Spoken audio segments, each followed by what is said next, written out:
A blessed Sunday, everybody. Welcome to His Life TV, and we are the church that loves God, makes disciples, and impacts our world. It says in 1 John 3:16, this is how we know what real love is. Our Lord Jesus Christ laid down His life for you and for me. Now, as we start our online streaming, let us invite our families and friends by sharing the link.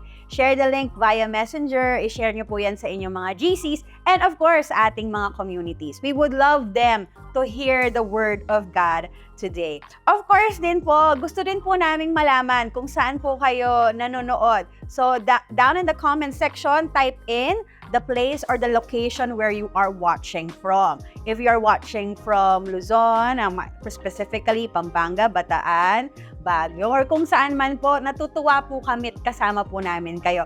Shout out na rin po sa ating mga kababayan na nasa ibang bansa. Salamat po at natutuwa din po kami. Nakasama po namin kayo dito po sa online streaming. Now, for more updates po, get connected in our social media accounts. Subscribe and follow His Life sa ating YouTube, Facebook, IG, and also X. Now, as we start the celebration, let me encourage you right now with a verse. It says in Psalm 84, "How lovely is your dwelling place, O Lord of heaven's armies.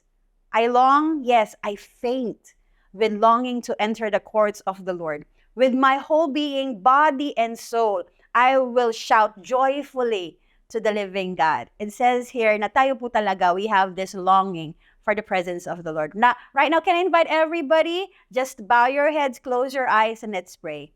Father God Almighty, we acknowledge, Lord, that you are the creator of the heavens and the earth. You hold everything in the palm of your hands. And we are so humbled that, Lord, every time, Lord God, you invite us into your presence. Lord, panalangin po namin na kung saan man po kami nanonood ngayon, panalangin ko po, puspusin niyo po ang bawat pamilya, ang bawat tao, nakasama po namin sa online streaming na ito. Puspusin niyo po ng inyong presensya, ng inyong kapayapaan, ng inyong kasiglahan. Lord God, just bless them and bless them. And Lord, empower them with your word. Jesus Christ, we enthrone you. You are our King, our Lord, our Savior. To you all glory, all praise. In your name we pray. Amen. Let's worship the Lord.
at karangalan.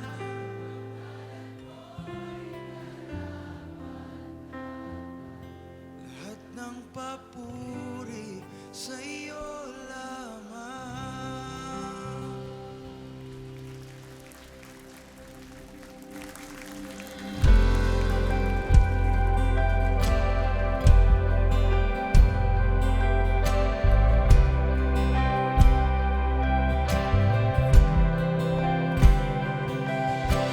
Subok ay nasa aming harapan.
your ways. Cover me within your mighty hands. When the oceans rise and thunders roar, I will soar with you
Jesus at the center of it all.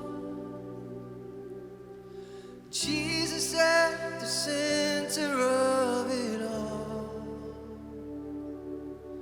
From beginning to the end, and will always be, it's always been you, Jesus.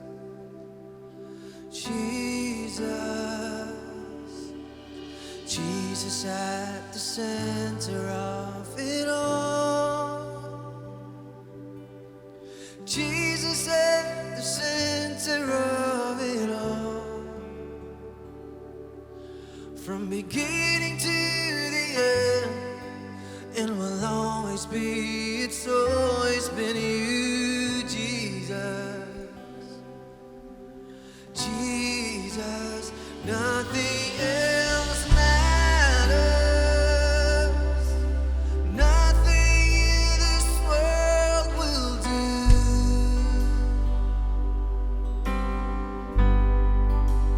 Jesus, you're the center,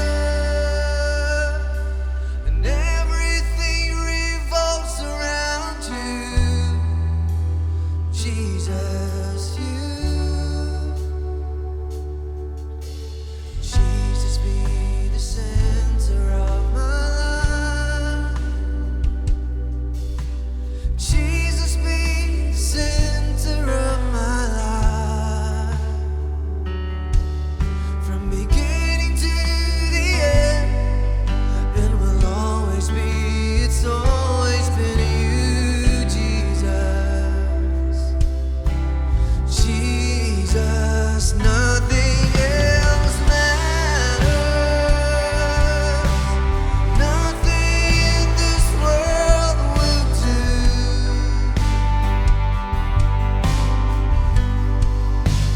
Jesus, you're the center, and everything revolves around you. Jesus, oh, nothing else matters. Nothing in this world will do. My Jesus, Jesus, you're the center, and everything revolves around you. Jesus,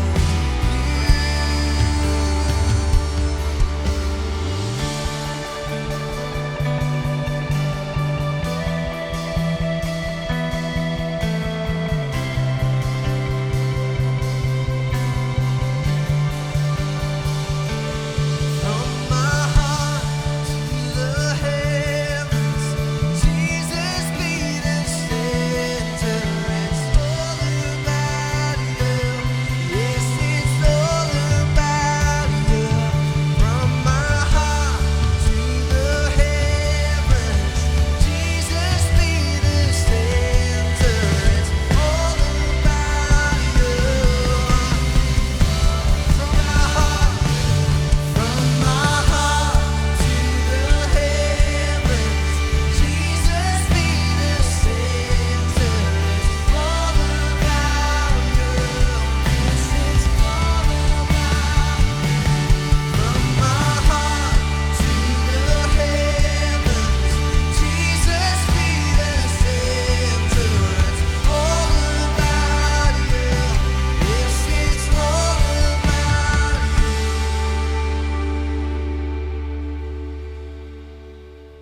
Jesus, be the center of your church. Jesus, be the center of your church. Every knee will bow, every tongue shall confess you, Jesus.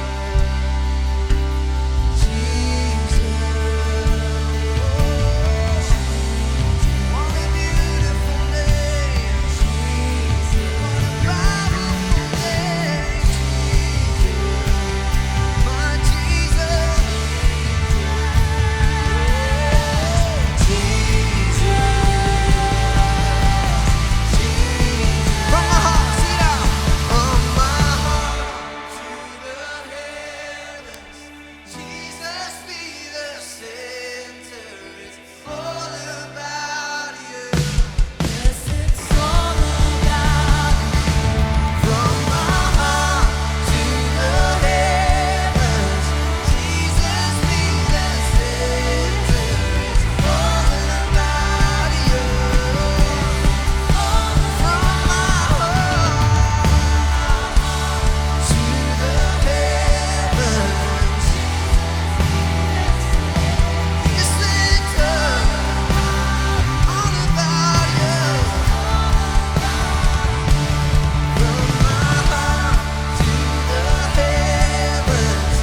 Jesus. Come on, lift up those hands to the Lord this morning. God, we are lifting up no other name today except the name that is mighty, except the name that is true, oh God, except the name that is above all, and that name is Jesus Christ. Oh God, with everything that we've got in our heart right now, Lord, oh, come on, wherever you are right now, church, just keep on declaring His name upon your situation, upon your personal life, upon your family right now. Come on, wherever you are, you can shout, Jesus! Come on! Oh God, thank you, Lord. God, we praise your name. We praise your name, oh God. What a wonderful, what a mighty name, oh God. Oh, Jesus, Jesus, you deserve, Lord, all praises, all honor. Oh God, thank you, God. Salamat, Panginoon. Oh God, thank you, Lord. Thank you, Lord. As our hands are lifted up high today, God, we have come here for one reason, and that is to honor the name that is above all names, to honor Jesus in this place today, God. Salamat, Panginoon. Thank you for your presence. Thank you for your love. Thank you for your name. Oh God, you are King. You are Lord. You are Savior. And today, God, we honor you. This we ask and pray in Jesus' name. And everybody say amen and amen. Come on, church. Can we give Jesus a mighty, mighty clap offering? Come on. Come on, give him praise.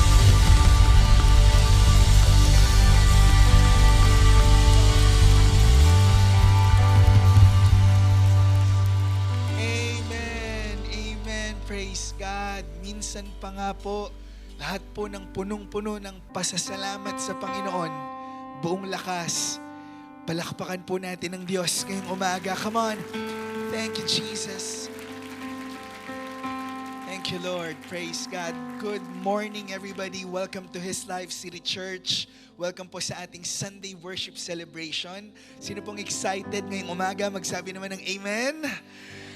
Bago naman po tayo maupo, I would like to ask you to greet your neighbor on your left and on your right and tell that person today with a smile on your face, sabi mo sa kanya, you look so blessed today. Praise God.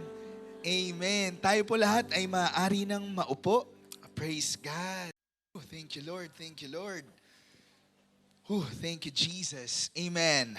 Parinig lamang po ng sound check ng boses ninyo kasi ako medyo paubos na, Pero gusto ko lang pong marinig. Sino pong excited na for the Word of God today? Magsabi ng malakas na Amen.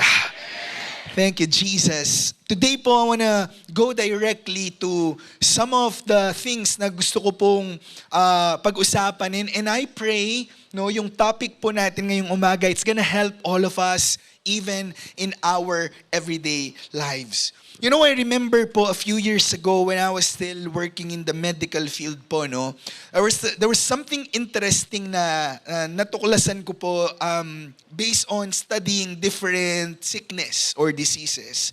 Napansin ko po na merong isang common denominator sa lahat po ng mga sakit na pwede nating maisip of all lifestyle diseases, napansin ko merong isang risk factor na palaging present, Kumbaga po, palagi siyang cause ng mga sakit, okay? And I think familiar po tayong lahat dito. It is this big word I call stress. Amen. Sino po lahat dito nang nakaranas na ng stress, magsabing amen? Bakit parang nung sinabi ko yung stress, napatingin ka sa katabi mo? Huh? Parang, Pastor, totoo, big stress talaga, okay?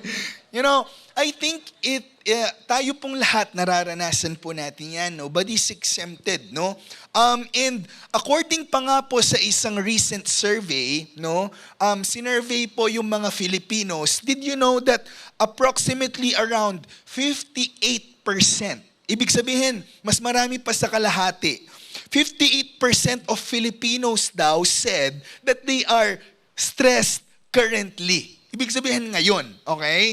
Baka nga meron dito, bago ka pumunta sa church kanina, na-stress ka muna kasi late yung katabi mo, okay?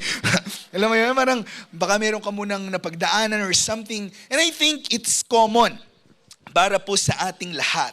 Why are we talking about this? Bakit po natin to pinag-uusapan? The reason is, ang stress po kasi kapag po nagpatuloy yan sa ating buhay, that it's not dealt with accordingly, ang tawag po dyan chronic stress, paulit-ulit, pabalik-balik, okay? And what happens is, eventually, it will affect our health. No? Pwede po yung psychological or physical. Some examples na stress-related po na mga sakit are, baka familiar kayo dito, narinig nyo na hypertension, no? Mga ganon. Heart diseases, metabolic syndrome, diabetes, insomnia, or even joint problems or arthritis. Iba-iba po. So, in short, ibig sabihin, ayaw nating tuloy-tuloy na ma-stress. Lahat po nang nag-agree sa akin, magsabi naman ng amen. Sino po dito gusto ngayong umagang ito, no? Pagagalingin, tatanggalin ng Lord yung mga stress na yan sa ating buhay. Magsabi naman ng amen. Palakpakan po natin si Jesus ngayong umaga. Thank you, Lord. Huwag naman pong mawala yung katabi mo, okay? Praise God. Yung stress lang po. Okay, so, gusto ko lang pong i-explain bago tayo magpatuloy. What is this stress that I'm talking about? No? Ano ba ang definition nito? To be fair, yung stress po is not actually the sickness itself. It's not the disease itself, no?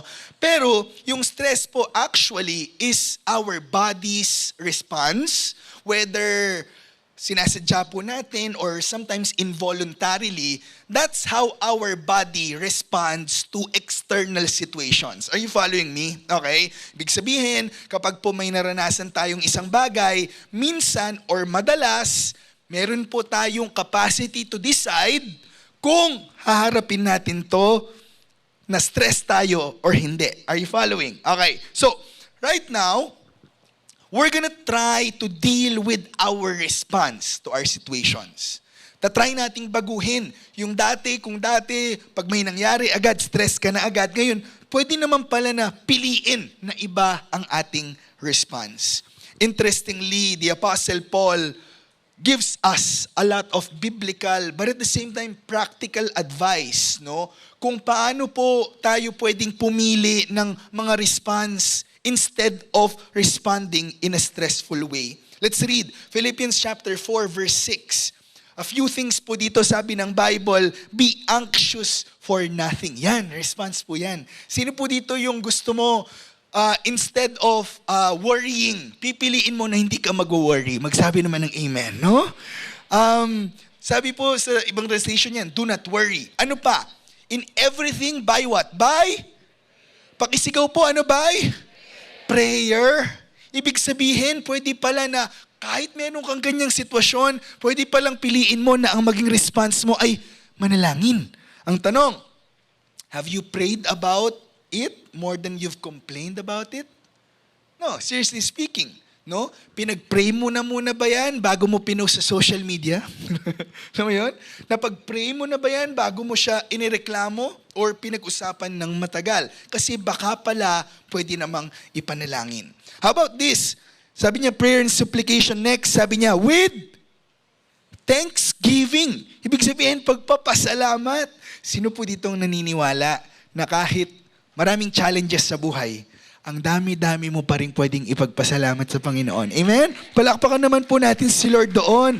And the Bible is giving us a practical advice today na pwede mo palang piliin na magpasalamat. For example, nandun ka sa panahon na, for example, pinagalitan ka ng boss mo. Pinagalitan ka ng boss mo.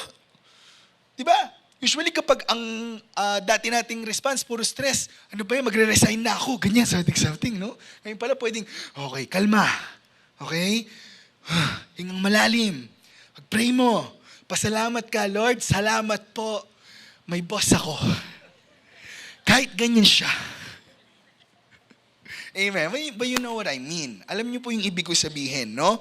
And ano pa? Sabi niya, let your request be made known to God. Pwede ka palang lumapit sa Panginoon. So, all of these things na nabanggit ko po, no? Notice that all of these are intentional actions. Ibig sabihin, pwede mo silang piliing gawin. So the next time you're put into a situation na parang gusto mo nang bumigay, gusto mong ma-stress, gusto mong mag-breakdown, and I know it's easier said than done, but I'm just saying it's possible. Pwede pala na piliin mo yung way ng Panginoon. Amen. But now that okay, siguro baka convince ka na, sige pastor, parang okay yan, gusto kong itry yan. No? I want to try that. But I think we need to answer the more deeper question. Bakit kaya?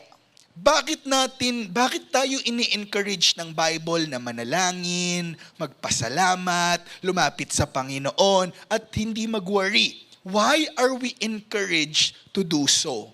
The Apostle Paul answers that question in the next verse, in Philippians 4:7. Bakit? Kasi pala, meron palang ibibigay, meron palang pangako, meron palang nanggagaling sa Panginoon, which is this one, verse 7. Sabi ng Bible, and then the peace of God. Oh, I like that. Everybody say peace. Come on, everybody say peace. And the peace of God, which surpasses all understanding, will guard your hearts and minds through Christ Jesus. Ano pong sinasabi ng Bible dito? Kapag pala pinili mong mag-respond dun sa way ng Panginoon, dun ka makakaranas ng kapayapaan. Dun ka makakaranas ng peace. Amen. Come on, palakpakan po natin si Lord dyan. Sino pong gusto ng peace? Galing sa Diyos. Magsabi naman ng ako yun. Thank you, Lord. Praise God.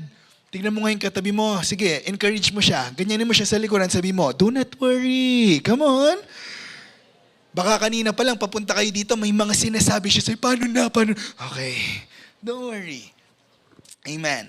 So, I dare say today, no, that the peace of God is the answer to the stress-filled mind. Minsan kailangan mo muna mag-pause.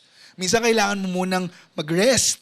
Minsan, okay, kailangan wag mong piliin, no, na ma-stress sa lahat ng bagay. Kasi minsan, di ba, let's be truthful, church. Minsan, di ba, kahit ano na lang, ang init. Sana sa Amerika na lang ako pinanganak. Parang kung tapos nagpapatong-patong na. Okay? So, now I want to talk about a message, no? Na I hope blesses us both practically, but at the same time po what the Bible says about it, no? Today I want to talk about a subject I call Find Real Peace in God. Find real peace. Sige po, palakpakan po natin ang salita ng Panginoon. Find real peace in God. Sino pong gusto ng healing at kapayapaan sa kanilang puso? Amen? No, yung matagal mo na mga dala-dala, bit-bit, mabigat, tatanggalin ni Lord sa ating mga puso. Amen. It is clear. I have been saying it mula po kanina. It is clear that I'm not just talking about any kind of peace. I am talking about a peace that only God can give. Tama po? I'm not talking about yung temporary, yung mga temporary na bagay na nakakapag-comfort lang sa atin. Like for example, dito, hindi, stress ako ngayon, mag-milk tea lang ako, okay na ako, ganyan. Alam mo yun, hindi po eh. Kasi after naubos ng milk tea mo, balik ka na naman. Stress ka na naman. Ay hindi, sige, magbabakasyon lang ako. Oh, nagbakasyon ka nga. Pag uwi mo galing sa bakasyon, dami mong babayaran. Gets niyo po? So, I'm not talking about a temporary kind of peace or escape. I am talking about a dealing.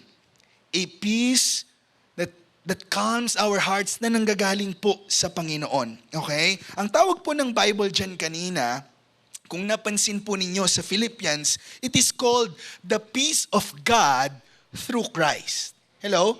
It is the peace of God through Christ. It means, yung kapayapaan po na binibigay ng Diyos, sometimes we cannot explain it eh. Yung nagtataka ka, lahat ng nasa company ninyo, nagpapanik na sila lahat, pero nagtataka sila, ikaw, ba't okay ka lang? Ikaw ba't parang nagpapatuloy ka pa rin kay Lord? Minsan nagtataka ka rin no? Parang, Lord, bakit nasusustain mo ko? Amen. Ibig sabihin, nararanasan mo yung peace na si Lord lang ang nakakapagbigay. I call it is beyond what we can explain or it is beyond reason. Minsan, si Lord na lang ang pinangahawakan mo pero that's enough. That's all you need. Amen. I'm not saying you're denying what's really happening or yung crisis probably that is present, but I'm just saying you're trusting somebody greater.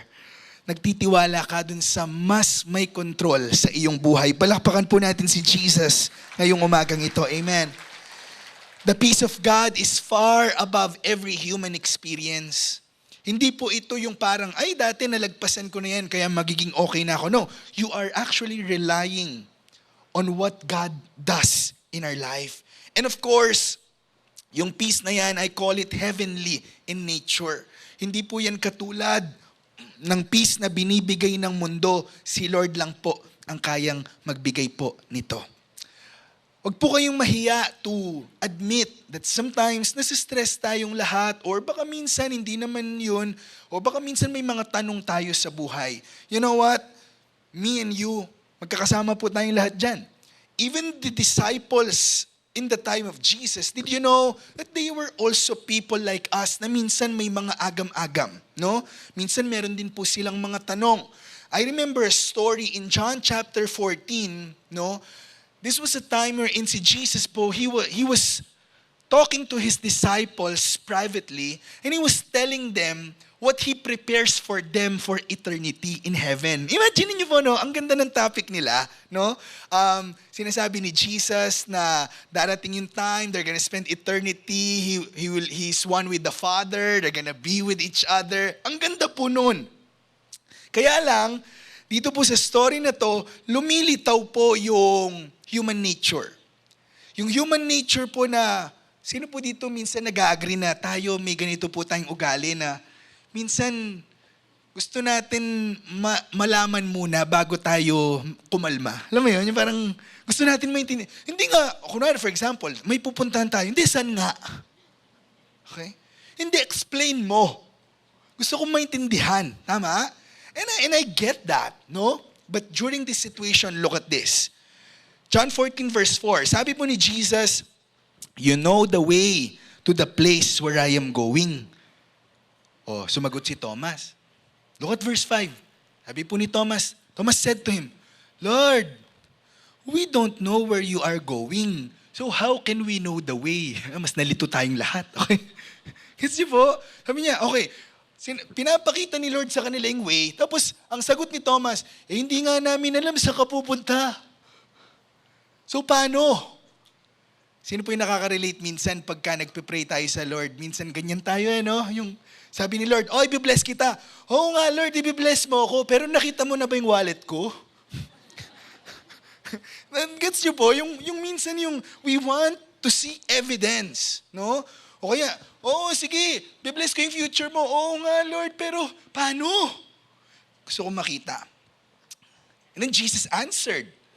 Very plainly, very straightforward. Ang sagot po ni Jesus ay siya. No, we know this verse. Jesus said, I am the way and the truth and the life.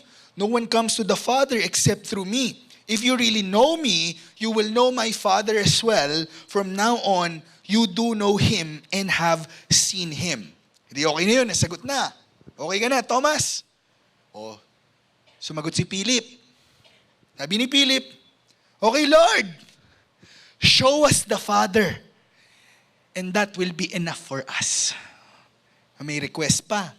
Lord, ipakita mo muna para okay na kami. Alam mo yan, you get the point, no? And again, it reflects sometimes how again we deal with God sometimes. Lord, ipakita mo muna tapos maniniwala ako. Sometimes baligtad. We have to trust God even if there are times that we do not see yet. Tama po? Sino po dito ang excited sa mga gagawin pa ng Panginoon sa iyong mga buhay? Amen? Kahit hindi mo pa yan nakikita, pero ang puso mo, panatag. Dahil ang Diyos ay totoo. sa kanyang mga pangako. Amen? Na-rebuke pa nga si Philip dito. Sabi ni Jesus sa kanya, "Don't you know me, Philip? Even after I have been among you such a long time, anyone who has seen me has seen the Father. How can you say, 'Show us the Father'?" Alright? So, ngayong umaga pong ito, I want to talk about the nature of God's peace. Ano po yung kapayapaan na ito na pinag-uusapan natin so that we could differentiate it with yung mga pang-temporary lang. Okay, I want to start with number 1. When we're talking about the peace of God, you have to understand, remember this church, that God's peace, as described by the Bible, is something na God's peace surpasses all understanding. Okay?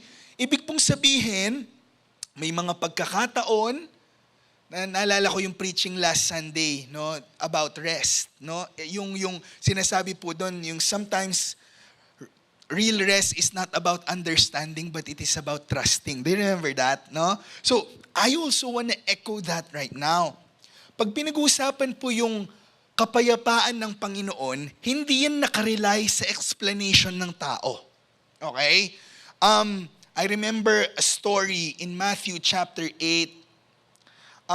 Sa Bible po, may ilang pagkakataon po na si Jesus at yung kanyang mga disciples po, if you remember, habang nasa bangka po, binagyo po sila. Do you remember those stories? Okay? I'm gonna go with the first one. In Matthew chapter 8, the Bible tells us, he got into the boat and his disciples followed him. Umakyat na po sila sa bangka. Suddenly, a furious storm came on the lake. Ano po sabi ng Bible? Binagyo silang matindi. Furious. Hindi po cute na bagyo ito Talagang binagyo silang matindi. No? And again, ano po ang usual na response natin? Di ba?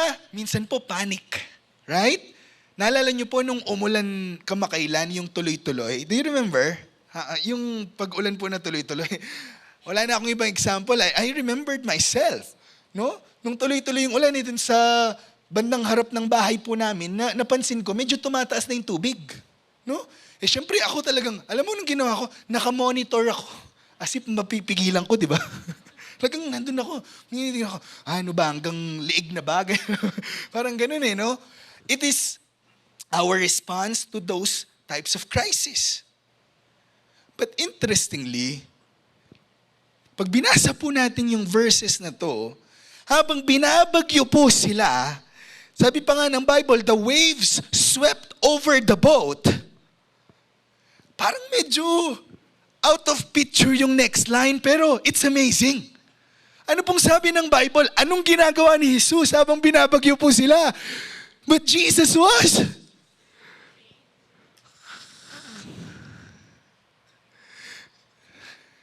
ang expected sa'yo, panic. Pero, ang Diyos po pinakita, sleeping.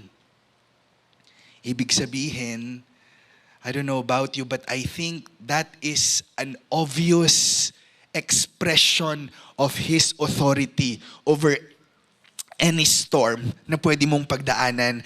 Habang binabagyo ka, ang Diyos na wino-worship natin ay in control. And everybody say amen. So I don't know, baka meron kang challenge ngayon. I want you to remember that Jesus is in control. Amen. Tsaka siguro baka meron dito, curious kayo, nasagot na yung matagal niyong tanong. Kung natutulog ba ang Diyos?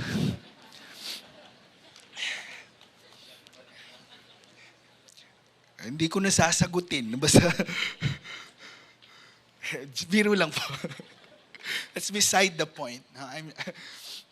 The point is, palagay mo ba si Lord nagpapanik? Hindi, no? Tayo lang ang nagpapanik, no? Palagay mo ba si Lord parang nag-overthink?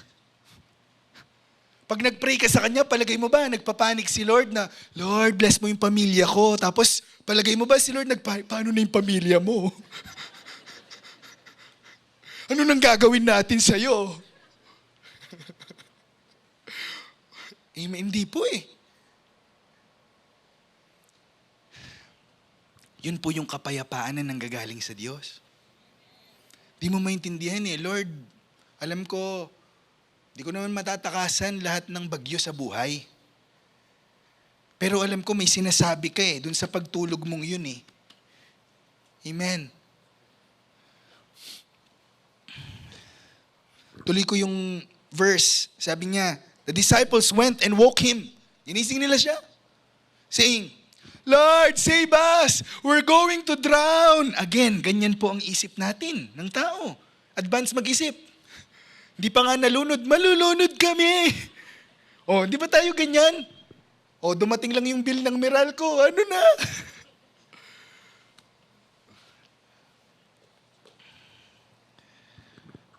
He replied, you of little faith, why are you so afraid?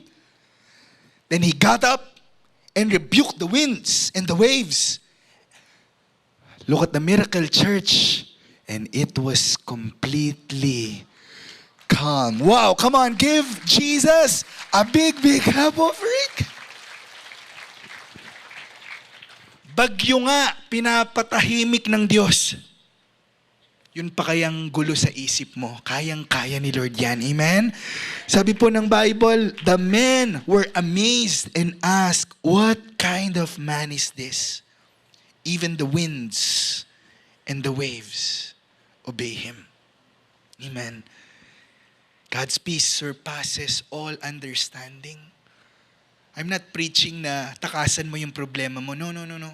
I'm saying na kahit harapin mo yan, makakasigurado ka na kapag kasama mo ang Panginoon, He is in control. Amen. Palakpakan po natin si Jesus right now. Pangalawa, the Bible also talks about it. Ano pong ginagawa ng kapayapaan ng Diyos sa ating mga buhay? Number 2 is this, God's peace guards your hearts and mind. I like that. What does it mean?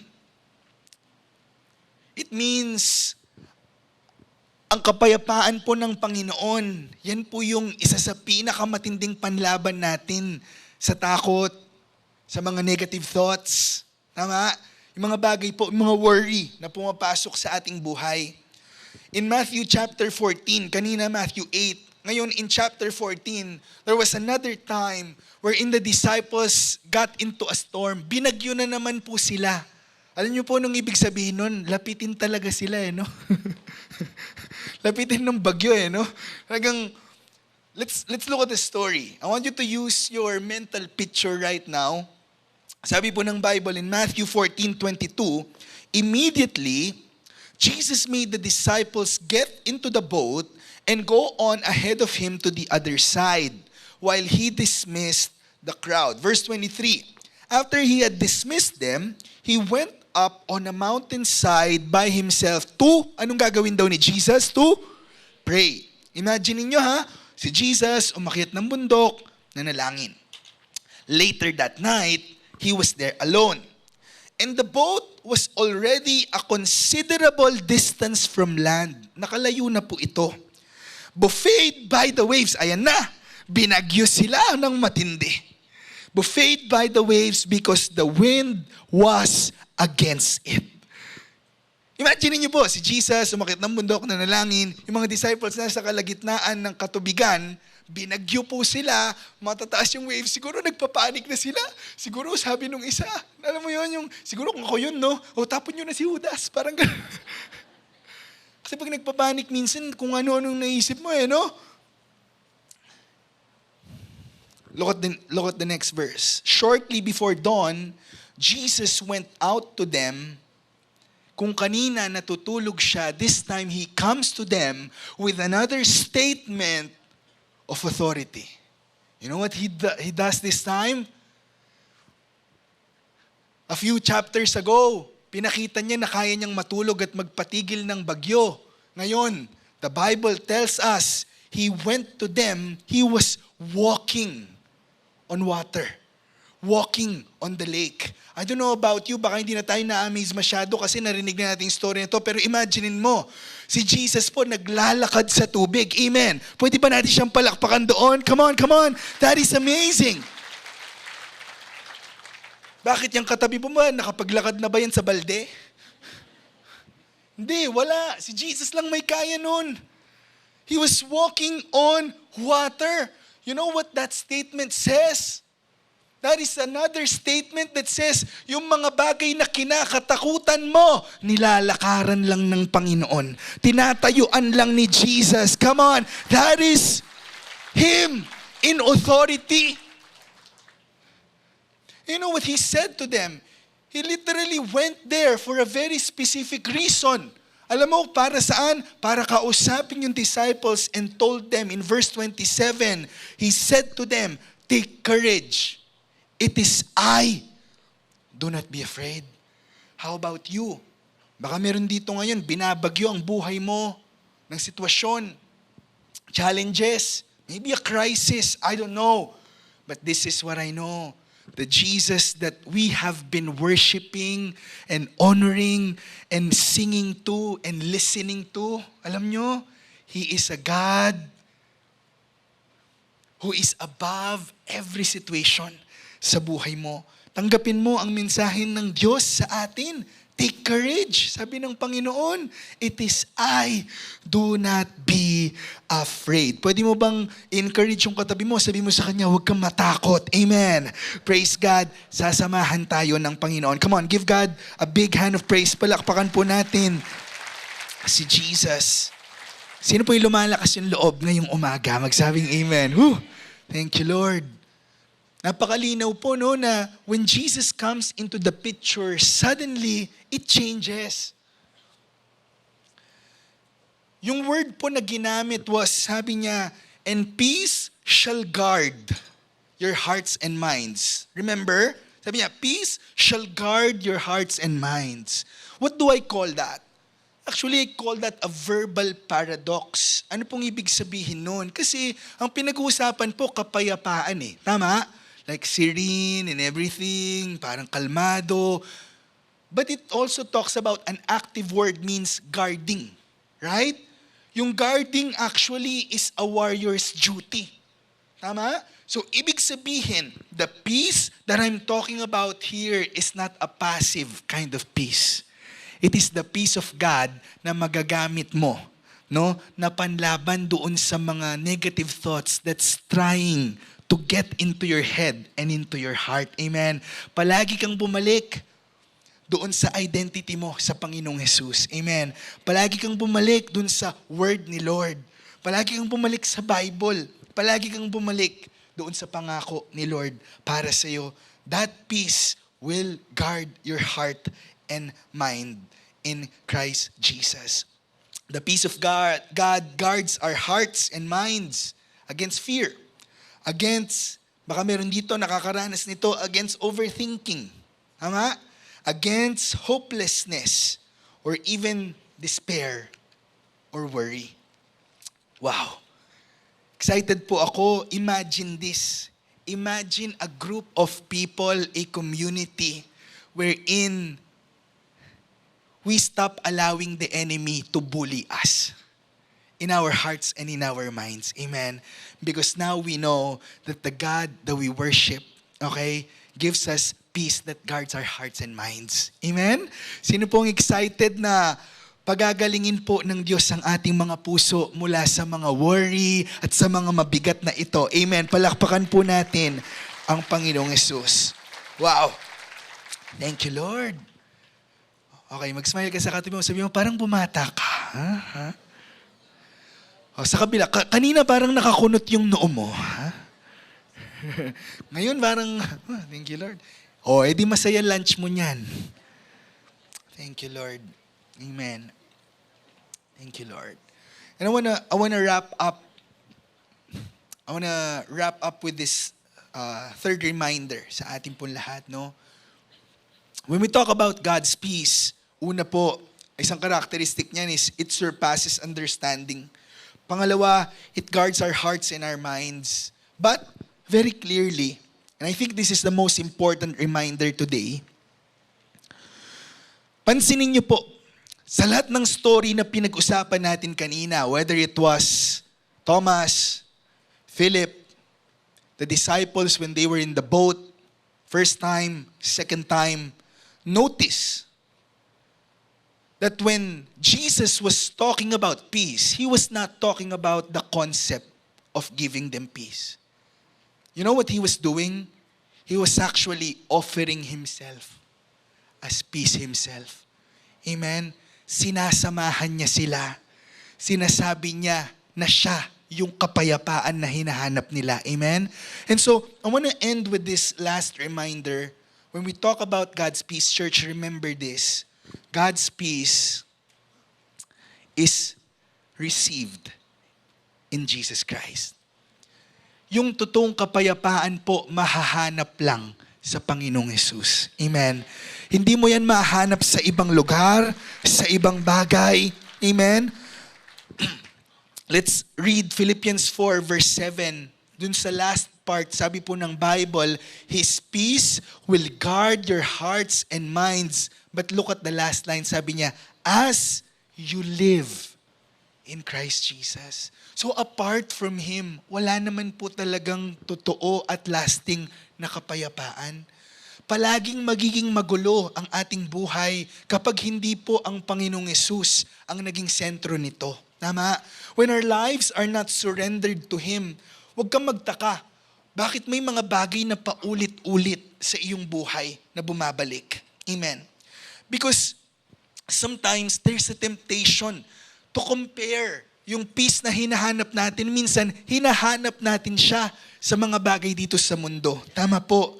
Siguro dati naisip natin yung mga ganito. Siguro pag yumaman ako, mas magiging peaceful na ang buhay ko. Ayan, yumaman.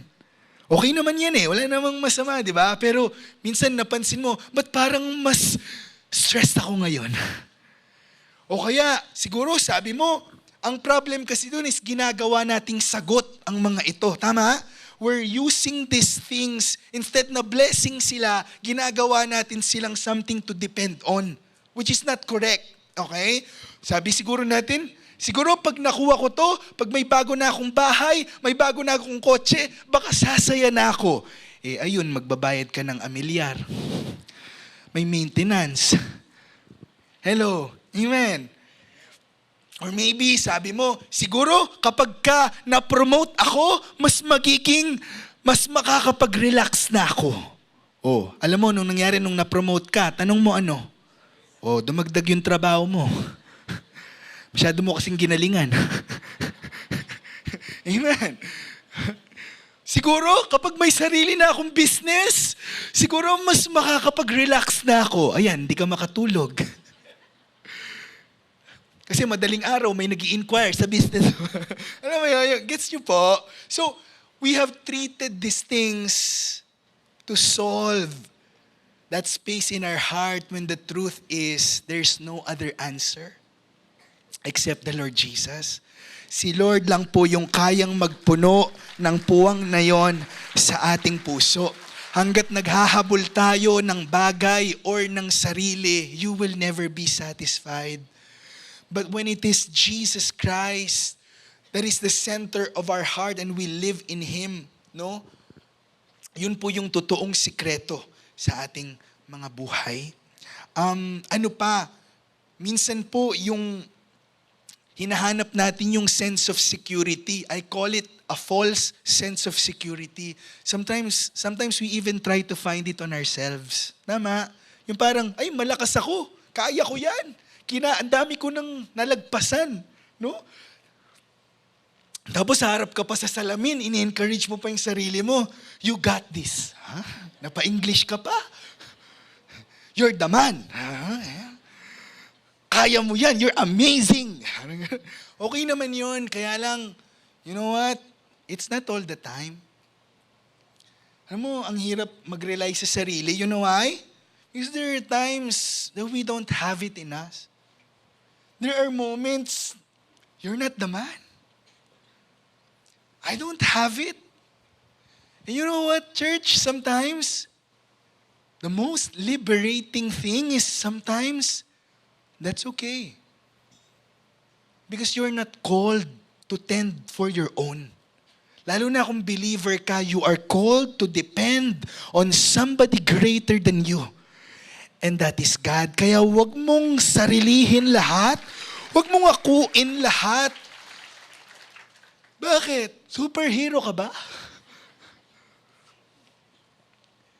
Kasi marami po sa atin sanay sa ganyan no? Yung sariling lakas, yung parang hindi kasi kailangan kong maging malakas. Kaya ko to. I can do this. In John 14:27, I'm gonna go with my final verse and then we're done.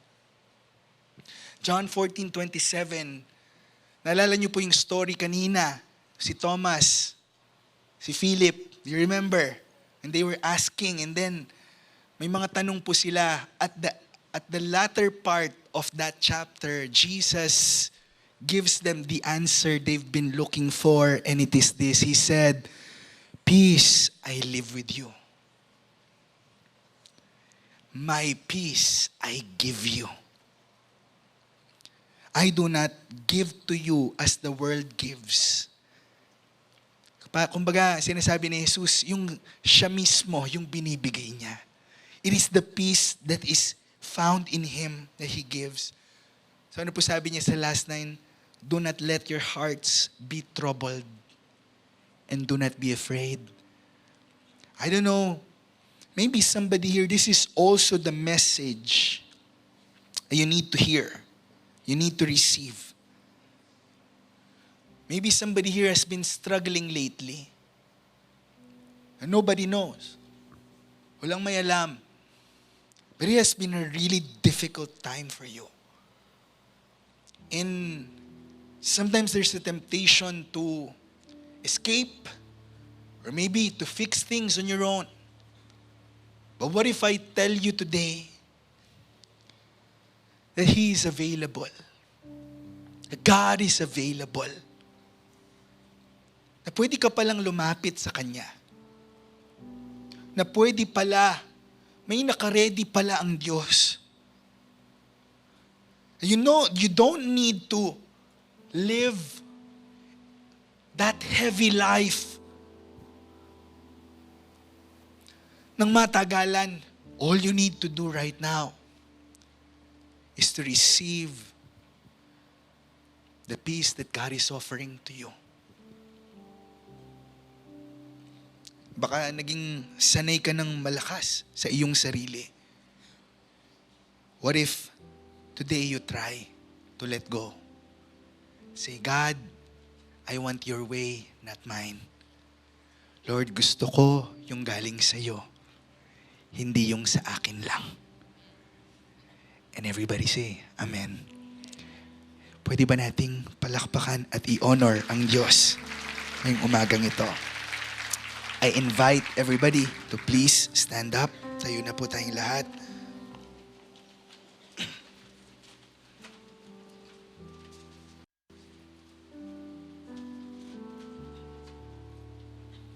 Wow. Thank you, Jesus.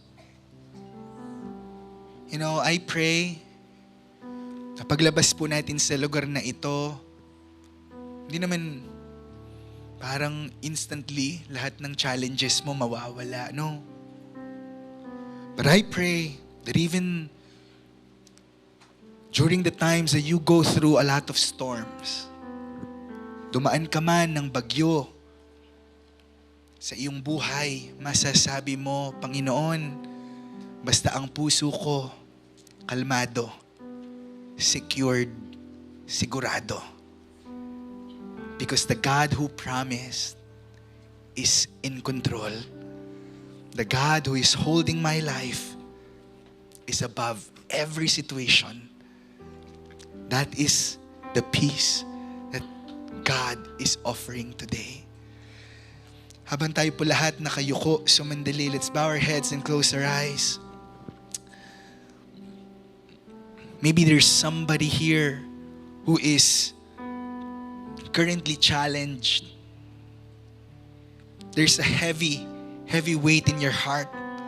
Sitwasyon na parang mukhang imposible.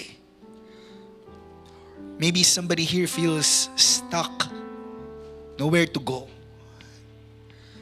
Maybe somebody here is even physically sick and it has been weighing you down. Baka may business person or magulang na nag-worry about your future. You have come to the right place today because God is reminding you that He is available. And if that is you right now, sinasabi mo, Lord, I wanna open up my life and go back to you. I wanna receive this peace that only you can give. I will stop chasing my own. At handa na akong tanggapin yung galing sa'yo, Panginoon. If that is you, tas lang po natin ating mga kamay sa Panginoon. And as you lift up your hands, come on, start surrendering. We're gonna sing, we're gonna worship the Lord today. But I want you to be honest. I want you to be real. You can find real peace in God alone. Come on, let's just worship Him right now, church.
Pray for you. God, we surrender everything to you today.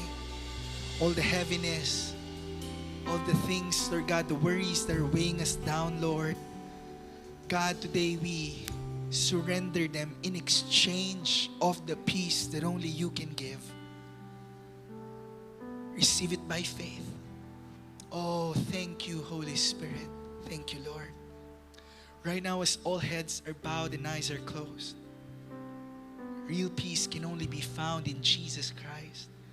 Maybe there's somebody here who came for the first time, or you're saying you want to commit your whole life to following Jesus. If that is you, wherever you are in the room, you can lift up your hands and follow me in this simple prayer. Just say, Dear Lord Jesus, today I admit I am a sinner. I need you. Forgive me. Cleanse me, change me. I welcome you in my heart as my Lord and my Savior. From this day forward, I'm gonna follow you. I'm gonna obey you. Thank you for the gift of eternal life. This I pray in Jesus' name. Amen and amen. Come on, church, let's give God a big, big clap offering today. Praise God. Amen. Amen. I mean, if you believe that God has done something in our hearts this morning, magsabi naman ng amen. Thank you, Lord. But Praise God for His powerful word. We are so blessed that you were able to join us in this online streaming. We would love to hear kung ano po yung mga highlights niyo from the message. Kindly type in the comment section down below kung ano po yung highlights niyo. Now for our love offering, if you'd like to give, here are a few ways to send your offering. Thank you for joining us once again sa ating pong online streaming. We can't wait to be with you next week po. And as of right now, we'd like to give it back to Pastor Jello. let's lift up our hands. I want to bless you with a word of prayer. The Lord bless you and keep you. The Lord make His face to shine upon you. The Lord be gracious to you. The Lord bless you with peace. The Lord bless your families. The Lord bless you with miracles. And the Lord bless you in the name of the Father, the Son, the Holy Spirit. And all God's people say, Amen. God bless you all, church.